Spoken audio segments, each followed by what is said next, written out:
ఒక వాతావరణ హెచ్చరిక.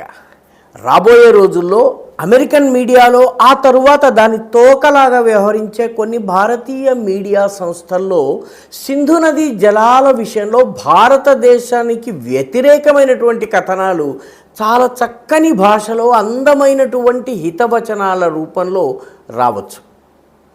ఎందుకంటే అమెరికాలో ఉన్నటువంటి పత్రికల్లో పనిచేస్తున్నటువంటి భారతీయ మూలానికి చెందిన జర్నలిస్టులు ఈ తరహా వ్యాసాలు రాయబోతున్నారు. సింధు నదీ జలాల ఒప్పందము చిరకాలంగా ఉన్నటువంటి ఒప్పందము, లాంగ్ స్టాండింగ్ అగ్రిమెంట్స్ని భారతదేశము కాదనడం మంచిది కాదు, లేకపోతే వాటర్ షేరింగ్కి సంబంధించినటువంటి డేటాను పాకిస్తాన్తో షేర్ చేయకపోయినట్టయితే అది మంచిది కాదు, అది విశ్వమానవ సౌభ్రాతృత్వానికి బంధుభావానికి విరుద్ధము, ఇది భారతీయ ఆలోచన విధానానికి విరుద్ధము.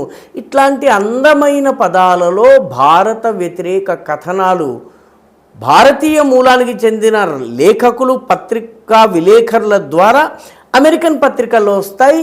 దాని జిరాక్స్ కాపీలు భారతదేశంలో వాటి తోకలుగా వ్యవహరించే మీడియాల్లో రాబోతున్నాయి.